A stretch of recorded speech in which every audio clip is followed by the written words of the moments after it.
Power station देखें जिनकी capacity 7,000 connection की है, वहाँ आपने 18,000 कनेक्शन दे रखे। सर वो गवर्नमेंट का प्रेशर होता है ना, तब सब देना पड़ता है। वो बेचारा जयन कहाँ भागे ये भी नहीं समझ में आ रहा। कनेक्शन हमें देखना 8 घंटे ही सर्विस कर सकते हैं, कैपेसिटी 8 घंटे की है, हमें 24 घंटे सर्विस करनी पड़ती है। जब हम कैपेसिटी से ऊपर गलती से पावर आउट हो जाए तो वो बेचारा सस्पेंड भी होगा। हम कैपेसिटी से ऊपर सर्विस दे रहे हैं तो हमारे कनेक्शन भी कैपेसिटी से ऊपर जाएंगे। अब ग्रेड पे सेंटर में डिप्लोमा होल्डर की 4200, डिग्री होल्डर की 4800, लेकिन हमें 3600। Third grade teacher 3600। मेरे अगर शिक्षक बंधु यहाँ बैठे हैं बुरा नहीं माने, लेकिन एक थर्ड ग्रेड टीचर की क्वालिफिकेशन और एक इंजीनियर की क्वालिफिकेशन में क्या डिफरेंस है? वो यहाँ के पढ़े लिखे मंत्री भी हैं, मुख्यमंत्री साहब भी हैं, सब पढ़े लिखे हैं।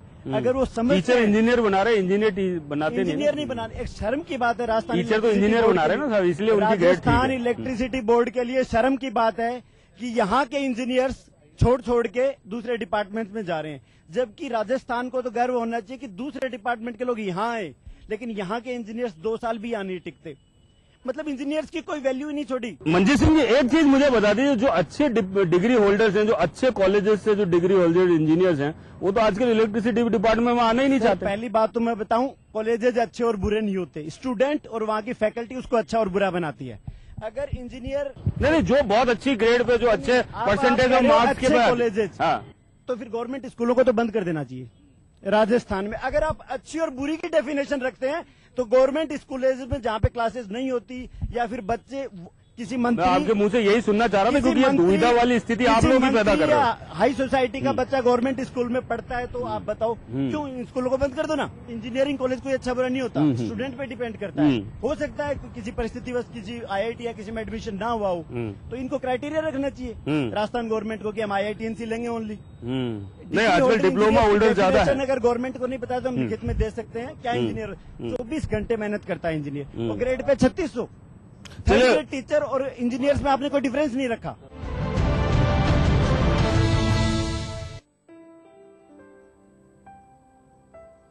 सफल होने के लिए सपने देखना जरूरी है, और उन सपनों को साकार करने के लिए आकाश जरूरी है। आकाश, अब सफलता दूर नहीं। संवेदनशील राजस्थान सरकार का निशुल्क दवा योजना के बाद एक और संवेदनशील प्रयास, मुख्यमंत्री निशुल्क जांच योजना के तहत 7 अप्रैल 2013 से सभी राज्य के मेडिकल कॉलेज एवं उनसे संबद्ध अस्पतालों में 57 प्रकार की और सभी जिला चिकित्सालयों, उप जिला चिकित्सालयों एवं सैटेलाइट चिकित्सालयों में 44 प्रकार की जाँचें निःशुल्क। इसके अलावा 1 जुलाई 2013 से प्रदेश के सभी सामुदायिक स्वास्थ्य केंद्रों पर 28 प्रकार की एवं 15 अगस्त 2013 से प्रदेश के सभी प्राथमिक स्वास्थ्य केंद्रों एवं डिस्पेंसरीज पर 15 प्रकार की जांचें निःशुल्क। स्वस्थ और खुशहाल राजस्थान की ओर एक नया कदम, मुख्यमंत्री निशुल्क जांच योजना, सूचना एवं जनसंपर्क विभाग द्वारा जनहित में जारी।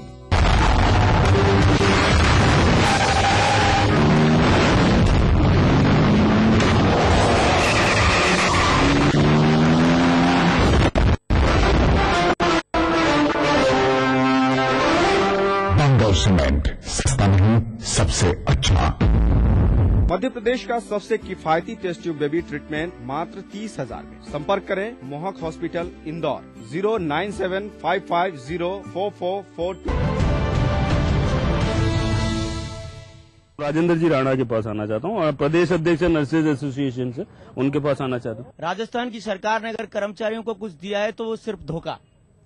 सत्य बात यह है कि 2008 में राजस्थान की सरकार ने, धर्मेंद्र जी आप हमारे कर्मचारी भाई रहे हैं, हमारी जो भावना है, आम कर्मचारी की जो भावना है उसको आपको सुनना चाहिए। सही बात यह है कि 2008 में राजस्थान की सरकार ने घोषणा पत्र जारी किया और कहा कि हम दिल्ली के बराबर वेतनमान देंगे। पूरे राज्य भर के 10 लाख से ज्यादा जो कर्मचारी, उनके परिवार हैं, उनके वोट लिए और 4.5 साल तक सत्ता का सुख भोगा। और आखिरी में ये कह दिया कि हम आपको दिल्ली की बात तो छोड़ो, बिहार और उत्तर प्रदेश से भी निचला वेतनमान देकर के राजस्थान की नर्सेज के साथ साथ अन्य तमाम कर्मचारी धोखा किया गया।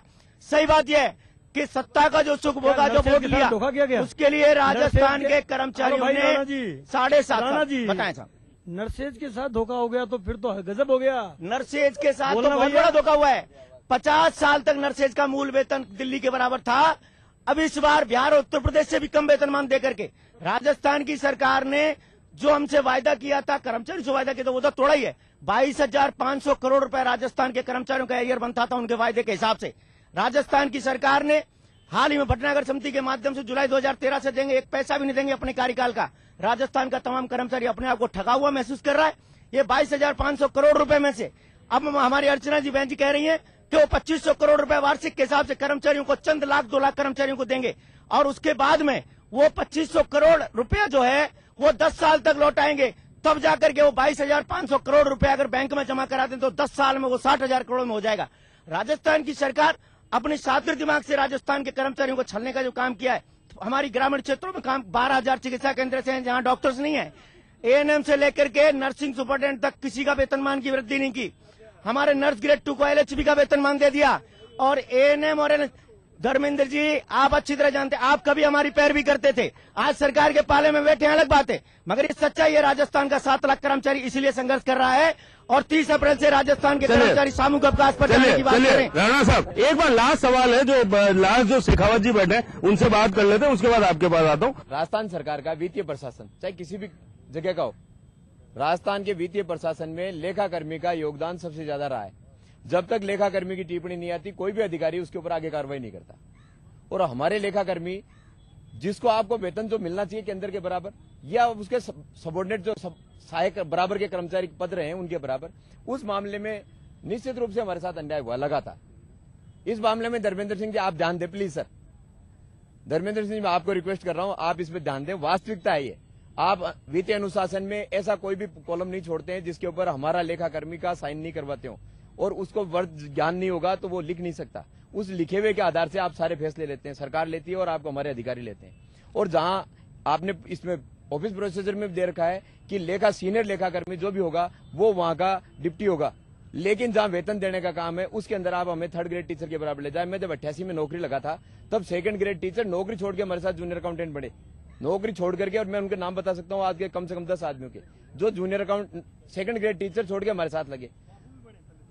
लेकिन हमारे पास 2nd ग्रेड में टीचर तो बने, बाबू तो बने ही बने जूनियर अकाउंटेंट, लेकिन आज हमारे जो दुर्दशा हो रही है उसको आप सुधराए। शेखावत साहब, एक चीज तो है, आप जो लिखते हो ना उस पे ये लोग साइन कर देते हैं और आप शब्दों के हेरफेर आप ही लोग जानते हो, बाकी ये लोग जानते नहीं है। सरकार चाहे कोई सी भी रही हो, पूर्ववर्ती रही हो, चाहे बीजेपी की हो, चाहे कांग्रेस की हो, सरकार के समझौते हमेशा कोई न कोई मध्यस्थता करवा के आते हुए आए हैं। ये इतिहास साक्षी है, इस बात की पिछड़ावी नहीं करे।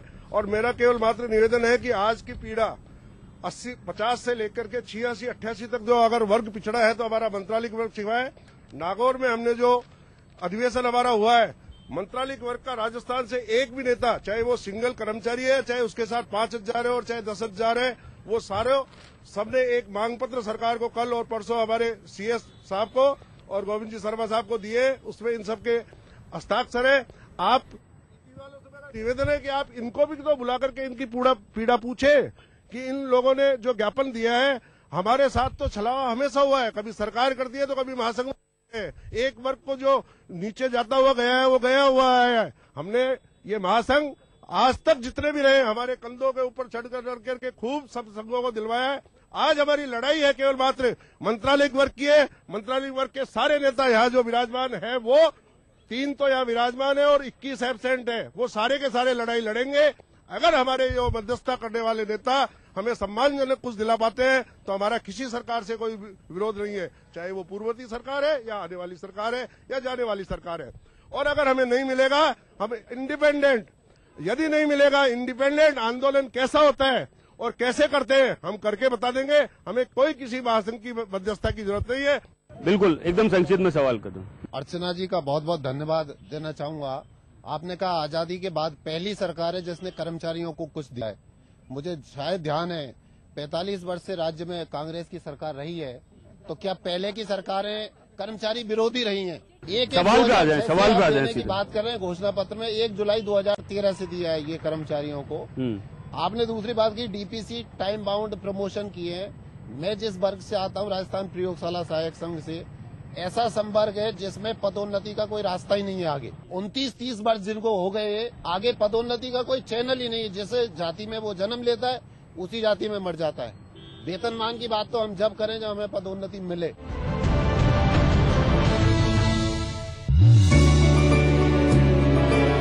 Thinking beyond can make you who you aspire to be.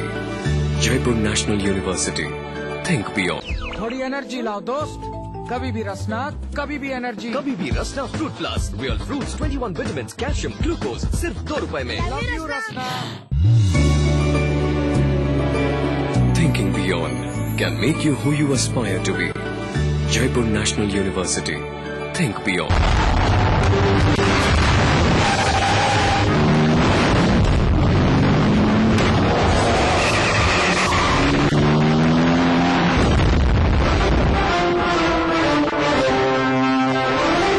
Bengal cement, सस्ता नहीं, सबसे अच्छा। ये मेरा देश है, ये मेरा शहर है, ये मेरा समाज है। यहीं मेरे पूर्वज हुए, यहीं मैं पैदा हुआ, यहीं जन्म लिया तुमने। तुम यानी मेरी प्यारी गुड़िया, गुड़िया जिसकी रुंझुन आज रौनक है मेरे घर की, जो आबाद करेगी एक और घर कल, जिसकी इज्जत से आज है मेरे घर का गौरव, कल इसी गुड़िया पर गर्व करेगा पूरा समाज, पूरा शहर, पूरा देश।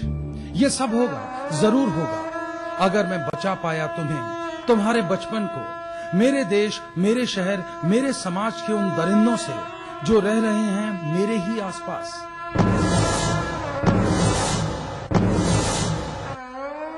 इस तथाकथित सभ्य समाज में मुट्ठी भर है संख्या में, लेकिन असहाय और शर्मिंदा है मेरा समाज, मेरा शहर, मेरा देश।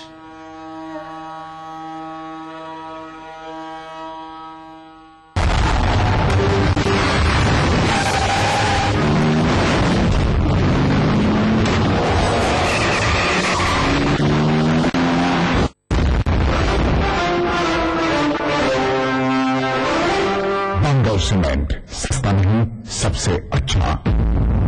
कभी यूं ही जब मिले एक लफ्ज़ प्यार का, और जिंदगी is good, pretty in a way, pretty is good।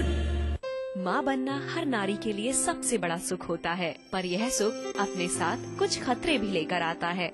ऐसे ही कुछ खतरों से दो चार होना पड़ा बीकानेर निवासी पिंकी जोशी को। एक स्वस्थ बच्ची को जन्म देने के हफ्ते भर बाद उसके सर में अचानक दर्द शुरू हो गया। बीकानेर के पीबीएम अस्पताल में दिखाया तो जरूरी जांचें होने के बाद पता चला कि उसके सिर में खून के थक्के बन गए हैं। करीब 10 दिन तक पीबीएम अस्पताल में इलाज करने के बाद डॉक्टरों की सलाह पर पिंकी को एसएमएस अस्पताल जयपुर में रेफर कर दिया गया और यहाँ उसका करीब 15 दिन तक इलाज चला। इलाज के दौरान पिंकी को राज्य सरकार की कल्याणकारी योजनाओं का बड़ा सहारा मिला।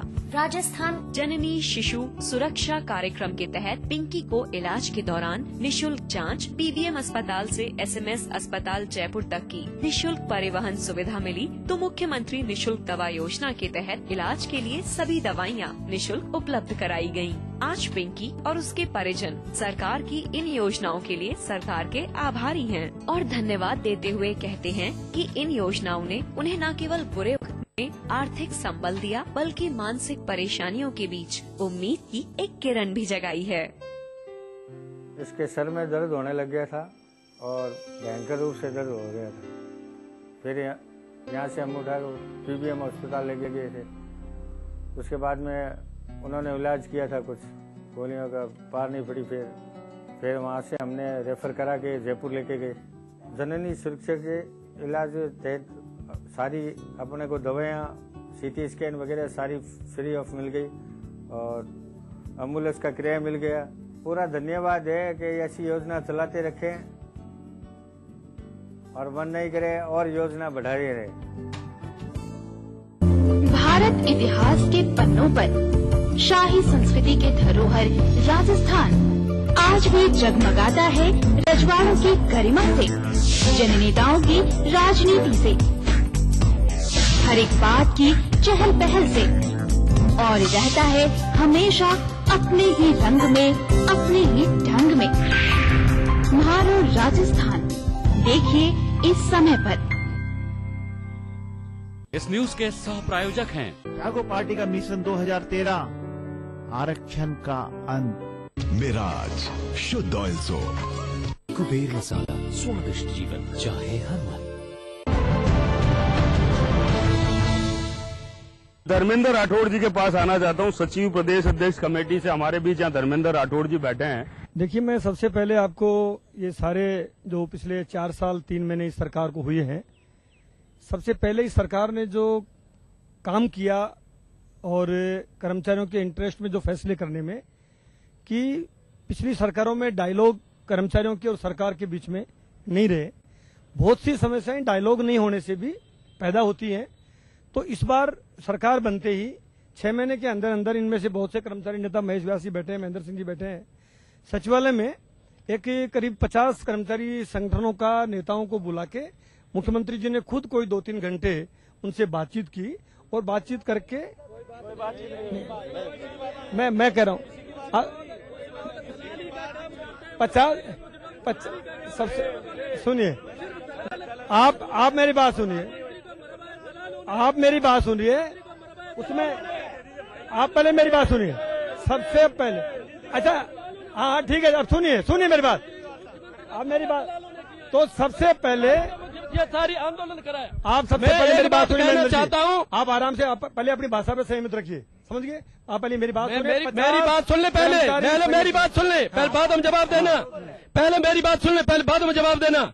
मैंने मुख्यमंत्री जी को भी पत्र लिखा है, क्या कुछ दलालों के बारे में भी लिखा है कि ऐसे लगने लगा है कि मुख्यमंत्री जी को जो भी सलाह दे रहा है वो सही व समय के अनुकूल नहीं दे रहा है, बल्कि आग में घी डालने का काम कर रहा है। और ये सारी चीज जो है हकीकत भी है, ये हकीकत भी है कि चंद लोगों को अपने घर वालों को ले जाके चले जाएं। मंच के जनमंच के माध्यम से मैं कहना चाहता हूँ कि मुख्यमंत्री जी को अगर ये गलतफहमी हो, धर्मेंद्र राठौड़ के साथ कोई कर्मचारी है तो ये गलतफहमी निकाल दे। पहले मेरी बात सुनिए, कर्मचारी आपको भारतीय जनता पार्टी से टिकट लेना है, ये काम करना चाहिए। ये बिल्कुल गलत बात है, टिकट आपको लेना है, झूठा आरोप लगा रहे हैं। मैं सबके बीच में नहीं, मैं सार्वजनिक घोषणा कर दूं, मैं सार्वजनिक घोषणा कर दूं, मैं सार्वजनिक घोषणा कर दूं कि ये गलत फैलाई जा रही है, बिल्कुल गलत है। ये आपने कैसे कह दी? मैं ये कह रहा हूं कि अपनी अपनी बात रखने का ढंग है। जो राजस्थान की सरकार ने 4 साल 3 महीने में जो कर्मचारियों के लिए किया, आप नहीं आए होंगे, आपको नहीं बुलाया होगा। पहली बार डायलॉग शुरू किया, बातचीत की, बातचीत करने के बाद में जो सरकार ने आपके इंटरेस्ट के जो फैसले किए, अर्चना जी ने भी कहा, आप में से प्रहलाद सिंह जी ने भी कहा है, सचिवालय कर्मचारी संघ के अध्यक्ष ने भी कहा कि वो जो काम आपके लिए किए, हमको कांग्रेस, बीजेपी या किसी पार्टी का बनके, क्योंकि मैं राजस्थान राज्य कर्मचारी संघ का प्रांतीय अध्यक्ष इलेक्टेड रहा हूं, और मैं आपकी जानकारी में ये भी दे दूं कि मैं राजस्थान राज्य कर्मचारी संघ से जिस दिन मैंने सरकारी नौकरी छोड़ी, उसी दिन से मैंने संगठन से और महासंघ से दोनों से इस्तीफे दिए। उसके बाद में महेंद्र सिंह जी अध्यक्ष बने, ये भी इनकी जानकारी में है। तो लेकिन हम किसी भी पार्टी के पक्ष में, राजस्थान का कर्मचारी आंदोलन और राजस्थान के कर्मचारी नेता हमेशा कर्मचारी के इंटरेस्ट में बात की है। इस बार 2500 करोड़ रुपए सरकार ने दिए हैं, बजट में मुख्यमंत्री जी ने घोषणा की है। आपको इस बार 300 दिन का जो वेतन, जो सरेंडर का पैसा मिलता था, 15 दिन का वो बढ़ाया गया आपके पक्ष में। आपके पक्ष में अब की बार पहली बार राजस्थान की हिस्ट्री में 315 दिन की छुट्टियों का पैसा, यानी पहले आपको 15 दिन का पैसा कट के 285 दिन का ही मिलता था। एक बड़ा फैसला ये है। मैं कह रहा हूं कि 2500 करोड़ रुपया जो बजट में पहली बार राजस्थान की हिस्ट्री में वेतन विसंगति कमेटी की रिपोर्ट को सरकार ने लागू ही नहीं किया है, विधानसभा के पटल पे रखा और उसको उजागर किया। इससे पहले किसी भी सरकार ने वेतन विसंगति कमेटी की रिपोर्ट को लागू नहीं किया, न कमेटी की रिपोर्ट को मानी है। यह सरकार कमेटी की रिपोर्ट को मानी नहीं है। जो फैसला जो सितंबर से जो कमेटी देना चाह रही थी, कृष्णा भटनागर कमेटी, इस सरकार ने जनवरी से आपको देने का फैसला किया। एक बात। दूसरी बात कि जो सुप्रीम कोर्ट के निर्णय हुआ कि नियुक्ति तिथि से चयनित वेतनमान का जो मसला, और सुप्रीम कोर्ट में पिछली बीजेपी की सरकार, पिछली सरकार सुप्रीम कोर्ट तक गई इस बात के लिए कि भाई इनको सिलेक्शन स्केल जो ये चयनित वेतन वाला मामला था, जिसमें खास तौर पे मंत्रालय कर्मचारी आता था, यह सरकार उसके बावजूद इसी सरकार ने, और ये फैसला आपका जो रिकवरियां होनी थी वो रिकवरियां नहीं हुई। राजस्थान का कर्मचारी उसी के साथ रहा है जो रैशनल बात किया है, जिसने तर्कसंगत बात की। आप अपनी बात को बहुत सी मांगे इस कृष्णा भटनागर कमेटी में, मंत्रालय कर्मचारी की रही हो, चाहे क्लास 4 की रही हो, चाहे टेक्निकल और डिपार्टमेंट की बातें रह गई हैं, तो वो सब बातें आपकी डायलॉग के जरिए। अभी जब हमने मुख्यमंत्री जी को कहा, मुख्यमंत्री जी को कहते ही उन्होंने गोविंद शर्मा जी की अध्यक्षता में एक कमेटी बना दी है। और वो कमेटी में आप लोग जा भी आए हैं, कमेटी जल्दी रिपोर्ट भी देगी। आप ये मान सकते हैं कि राजस्थान की फाइनेंशियल वित्तीय स्थिति बहुत अच्छी है। मुख्यमंत्री जी का, सरकार का इस बार इतना प्रो एम्प्लॉय उनका एटीट्यूड है, ये आपको पता है। अब जो कमियां हैं उसमें बैठ के अपन बात करेंगे, बैठ के बात करनी चाहिए और डायलॉग से समस्या का समाधान होता है। लेकिन प्रिजुडियस होके या कोई किसी पार्टी से संबंधता रखता हो या पिछली सरकारों में पिछले मुख्यमंत्रियों को कोई चुनड़ी उड़ाता हो या कोई और अपना मतलब एफिलिएशन रखता हो, वो नहीं तो मैं महेंद्र सिंह जी को भी कहता हूँ, तो आप मेरी बात, तो आप मैं एक सेकंड सर तो मैं अरे यार तो फिर क्यों मैं ये कह रहा हूँ महेंद्र सिंह जी को, अब आप हमारे मैं महेंद्र सिंह जी से मैं निवेदन करूंगा कि जितने काम कर दिए इस सरकार ने, तो हमारे मुख्यमंत्री जी को आप चल के एक साफा बांधे कि साहब इतने काम किए, उसके लिए तो आप धन्यवाद। बहुत है ना, बहुत बढ़िया, बहुत ठीक है। आप सुन तो लो भाई हमारी, सुनो ठीक है सुनो। मैं ये कह रहा हूँ कि इन्होंने पिछले अगर अच्छे काम किए इसलिए चुनरी उठाई है, तो इस बार जितने अच्छे काम हमारे मुख्यमंत्री जी ने किए हैं इनको चल के साफा बांधना चाहिए और वेलकम करना चाहिए। और बाकी जो मांगे बकाई रह गई हैं, ये महासंघ के नेता हैं, जितनी बकाया मांगे रह गई हैं उन मांगों के लिए मुख्यमंत्री जी को कहना चाहिए साहब ये मांगे, ये सारी बातें मैं आपको ये मैं चूंकि मैं सरकार में भी हूँ, नुमाइंदा हूँ, और मैं एक बात और बताता हूँ आपको कि मैं उन कर्मचारी नेताओं में नहीं हूँ जो पद कर्मचारियों के उसपे बैनर पे कोई पद लेके मैंने पहले नौकरी छोड़ी। जिस दिन मैंने नौकरी छोड़ी 30 सितंबर 2003 को मैंने सरकारी नौकरी छोड़ी है, और 30 सितंबर 2003 को ही डाक बंगले जयपुर में मैंने प्रेस कॉन्फ्रेंस करके मेरी नौकरी से इस्तीफा दिया, राज्य कर्मचारी संघ के प्रांतीय अध्यक्ष से इस्तीफा दिया और महासंघ एकीकृत का संघर्ष समिति का मैं प्रांतीय संयोजक रहा हूँ। उससे उसी दिन मैंने इस्तीफा दिया और उसके बाद मैं राजनीतिक फील्ड में गया हूँ। चलिए राठौर साहब यहाँ पे रोकता हूँ आपको, मैं रोकता हूँ, एक मिनट रोकता हूँ। फरीद कुरैशी साहब की दिल की कुछ फांसे हैं, उनको निकाल लेते हैं। फरीद कुरैशी साहब से बात कर लेते हैं। हाँ साहब, मैं आदरणीय हमारे राठौर साहब से कहना चाहता हूँ, इनसे सवाल पूछना चाहता हूँ कि आप भी कर्मचारी नेता रहे हैं हमारे, और आज ये आपने अभी कहा कि जैसे कर्मचारी में नेता था, मैंने अपने पद छोड़े, वो आपने चाहे कमिटमेंट करके सीएम से छोड़ा हो, ये अंदर की बात है, आप जानो हमें मालूम नहीं, लेकिन आप कर्मचारियों के लिए हमेशा साथ रहे, कर्मचारियों के दर्द को समझाए आपने कि भाई ये कर्मचारी जब कह रहे हो आप हम जमीन पे सोए हैं, हमने आंदोलन लड़े हैं, तो फिर आज इस तरह की बातें क्यों हो रही हैं? आपको ये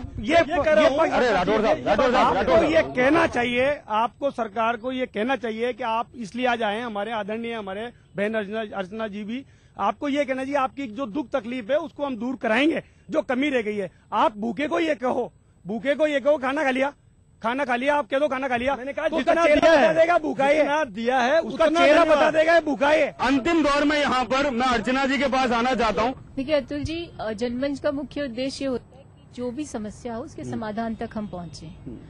इस शो के माध्यम से मैं समझती हूँ कि आप समझना पड़ेगा और हम भी समझते हैं कि शासन और जो प्रशासन है वो अभिन्न अंग है। आप ये सोचें कि शासक जो है वो जो कर रहा है उसको प्रशासन नहीं माने और प्रशासन की बात शासन नहीं माने, वो संभव नहीं है। आपकी जो विसंगतियां हैं या आपके जो संशोधन है उनको सरकार मानेगी, इसमें कोई दो राय नहीं है। मेरा सिर्फ इतना ही निवेदन है कि जिस संवेदनशील सरकार के मुख्यमंत्री ने जो पिछली पूर्ववर्ती सरकार की कृष्णा भटनागर कमेटी थी उसकी विसंगतियों में जो चुनौतियां छोड़ी गई, उनको चुनौती नहीं समझा, उनको एक ऐसा अवसर समझा जिसके माध्यम से कर्मचारियों को लाभान्वित किया जा सके। तो इन चुनौतियों को अवसर मान करके आपकी बातों पर ध्यान दिया गया, तो इस चीज का साधुवाद तो सरकार को मिलना चाहिए, इसमें कोई दोहराय नहीं है। परंतु मैं समझती हूँ कि जो मुख्यमंत्री आपकी भावना को अपनी धारणा बनाए और धारणा बनाकर एक संकल्प ले और कहे कि मुझे ये पूर्ति करनी है, उन मुख्यमंत्री प्रतिष्ठा क्यों हासिल की है? क्योंकि उन्होंने जो फैसले लिए उस पर अटल भी रहे और उसको पूरा करने के लिए संघर्षरत भी रहे और जनहित में वो फैसले लिए, चाहे वो कर्मचारियों के हित के हो या आम नागरिक के हित के हो, जिससे कि वो अपना उन्नयन कर सके। और सरकार भी सावचेत है, सचेत है कि आपके लिए, आपकी रक्षा के लिए, प्रत्येक नागरिक के हित की रक्षा के लिए, आपके आगे बढ़ने के लिए सन्निध भी है। तो ऐसी अवस्था में यदि कुछ कमियां हैं तो मैं मानती हूँ कि आगामी 6 महीने और फिर सरकार की पुनर्स्थापना होगी।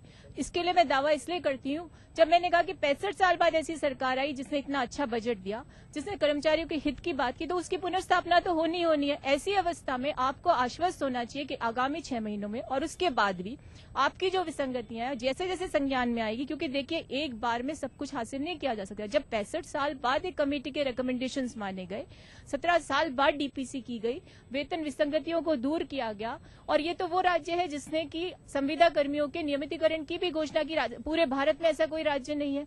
तो ऐसी अवस्था में इन चीजों को समझते हुए सरकार के साथ संवाद स्थापित करके अपनी समस्याओं को उनके संज्ञान में ला करके उसको दूर करने का प्रयास करना चाहिए। डेमोक्रेसी में टूल्स है हड़ताल पे जाने के, लेकिन यदि आप हड़ताल पे जाएंगे तो आप भी जनता के विरोधी हो गए, क्योंकि जनता का काम बाधित होगा। तो समस्या हड़ताल के समाधान से नहीं, समस्या का समाधान है कि हम आपसी संवाद स्थापित करके सरकार के सामने अपनी बात रखें और उसका समाधान निकालें। और मैं आपको आश्वस्त करती हूँ कि ये सरकार पूरी तरह संवेदनशील है। कोई भी हो, चाहे कर्मचारी हो चाहे कोई भी हो, आपकी समस्या का समाधान निश्चित रूप से होगा। महेंद्र सिंह जी, अंतिम दौर में धर्मेंद्र राठौड़ साहब हमारे मित्र हैं। इन्होंने जो बात कही है मैं उस बात पर आता हूं कि सबसे पहले अभी हमारी बहन हंसा त्यागी जी ने एक बात कही थी कि सरकार अगर कर्मचारियों की मांगों को पूरी करती है तो हम अभिनंदन करेंगे, उनका धन्यवाद देंगे। ये बात कही थी। अगर नहीं करेंगे तो आंदोलन होगा। ये बड़ी स्पष्ट शुरू में कह दी थी, लेकिन मैं फिर कहना चाहता हूं इस जनमंच के माध्यम से कि मुख्यमंत्री जी हमारे मंत्रालय की और जो हमारे तकनीकी की और जो छोटा तबका है या अन्य जिसकी भी वेतन विसंगति है, चाहे इंजीनियर की हो, चाहे डॉक्टर की हो, चाहे किसी के अकाउंट्स वालों की हो, अगर इन समस्याओं का समाधान करते हैं तो मैं कह रहा हूं माला की बात नहीं, मैं साफा भी पहनाऊंगा, शॉल भी उड़ाऊंगा, और मैं यहां तक है कि कर्मचारी का अगर हित करते हैं तो मैं उनके पैरों को धो धो करके उन्हें चन्नामृत की तरह पीऊंगा। ये ईमानदारी की बात है। अगर मैं चाहता हूं, मेरा सबसे पहला लक्ष्य है, आपने एक आरोप भी लगाया कि मैं टिकट का दावेदार हूं। मैं सार्वजनिक रूप से कहता हूं कि मुझे ये टिकट और ये मेरे लिए बहुत बोनी है। जब 7 लाख कर्मचारी का प्रतिनिधित्व करता हूं, महासंघ में जो कर्मचारियों का जो सम्मान दे रखा है मेरे लिए, वो मैं कहता हूं तीनों लोगों से भी बड़ा है। मेरे लिए एमएलए पर बहुत गौर है। इसलिए मैं सबके बीच कहता हूं, न मुझे एमएलए चाहिए, मुझे कर्मचारियों की मांग चाहिए। हमारी आइडियोलॉजी कर्मचारी है, हमारी न बीजेपी से कोई लेना देना, न हमारा कोई कांग्रेस से कोई लेना देना। मैं यूं निवेदन कर रहा हूं कि बहुत अच्छे एनवायरनमेंट में बात हुई है, और सबसे बड़ी बात की जो महेंद्र सिंह जी ने खुद ने कही मुझे भी अच्छी लगी। और वास्तव में प्रो कर्मचारी, क्योंकि राजस्थान के कर्मचारियों का यह हिस्ट्री भी रही है कि कोई किसी से न प्रेजुडिस होता है न किसी से प्रेम होता है, और जो जितना देता है उसके लिए उसको लिए धन्यवाद देता है। ये बात ठीक है। और हम आपको ये विश्वास दिलाते हैं कि जितने भी आपकी और बातें रह गई हैं, जो गोविंद शर्मा जी की अध्यक्षता में जो कमेटी बनी है वो नहीं ऐसा नहीं है। और उसके अलावा भी महेंद्र सिंह जी को मैं यहाँ उससे ऊपर भी मैं जो कह रहा हूँ उसके अलावा भी जो मांगे, महेंद्र सिंह जी हमारे साथी हैं, महेश व्यास जी के साथ हमने नौकरी की है, हमने साथ नेतागिरी करी है। आपको मुख्यमंत्री जी से मिलवाने की, मुख्यमंत्री जी से सीधा संपर्क करवाने की हम जिम्मेदारी लेते हैं कि आपका जो ऐसी मांग हो वो सीएम साहब से आपको मिलवाएंगे और जितनी वाजिब होगी वो पूरी करेंगे। कांस्टेबल को नियमित प्रमोशन दिए जाए, कांस्टेबल से भर्ती हो तो कम से कम हेड कांस्टेबल तो उसको बनाया जाए, वेतन विसंगति का भी दूर किया जाए, यही मेरा निवेदन है। मेरा ये मानना है राज्य कर्मचारियों का जो ये आंदोलन का रूप है, हमने भी नरसेज किया, विगत 6 महीनों से आंदोलन किया और केंद्र के समान वेतनमान मांगने के लिए किया। माननीय मुख्यमंत्री जी ने बहुत हद तक कुछ दिया हमें, मगर फिर भी केंद्र के समान नहीं दिया। और हमारी एक एनएम बहनें और एलएचबी बहनों के लिए भी कुछ कम किया, जो 2800 पे ग्रेड वाली भी 7 दिन की कमेटी बिठाई है। हम उनसे मांग करते हैं कि एनएम बहनों का भी इनका उसमें रखा जाए, उनकी भी पे ग्रेड बढ़ाई जाए, और आम जन पे जो और कर्मचारी साथी हैं उनका भी विशेष ध्यान रखकर उनकी पे ग्रेड का ध्यान रखा जाए। मेरा तो यही सुझाव है कि देश पहले है, उसके बाद स्टेट और उसके बाद काम।